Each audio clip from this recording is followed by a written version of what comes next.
এক মিনিটের মধ্যে আজ ২৯ জানুয়ারি পশ্চিমবঙ্গ ও ভারতের টপ ৮ খবর। আরেকটা টিপস। পশ্চিমবঙ্গের খবর। কলকাতার একটি গুদামঘরে ভয়াবহ অগ্নিকাণ্ডে মৃতের সংখ্যা বেড়ে ১৬, নিহতদের পরিবারকে ক্ষতিপূরণ দেওয়ার ঘোষণা করেছে রাজ্য সরকার।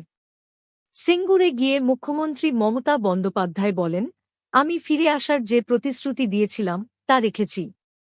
বিমান ভাড়া ১২,০০০ টাকার বেশি হওয়ায় বেঙ্গালুরুতে থাকা পশ্চিমবঙ্গের পরিযায়ী শ্রমিকরা বিশেষ ট্রেনের দাবি জানিয়েছেন এসআইআর সংক্রান্ত যাতায়াতের জন্য।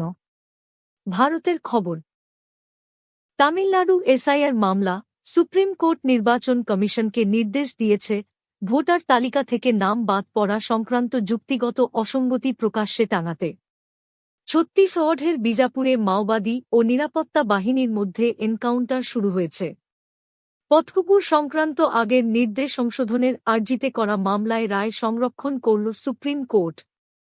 ইউজিসি ইকুইটি রুলস স্থগিতের সিদ্ধান্তকে সনাতন মূল্যবোধ রক্ষার পক্ষে গুরুত্বপূর্ণ বলে মন্তব্য করেন কেন্দ্রীয় মন্ত্রী গিরিরাজ সিং।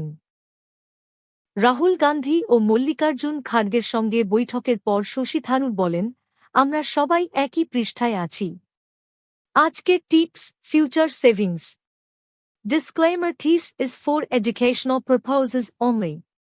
মাসিক আয়ের অন্তত ২০-৩০% ভবিষ্যতের জন্য সঞ্চয় রাখুন। জরুরি তহবিল হিসেবে ৬ মাসের খরচের সমান টাকা আলাদা করে রাখাই সবচেয়ে নিরাপদ।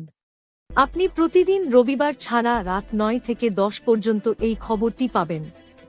যদি নতুন সদস্য আপনি এই খবর থেকে সন্তুষ্ট তাহলে সাবস্ক্রাইব করুন, শেয়ার করুন এবং এই ভিডিওটি লাইক করুন এবং পরবর্তী ভিডিওর জন্য অপেক্ষা করুন। যেকোনো পরামর্শ থাকলে কমেন্ট করুন।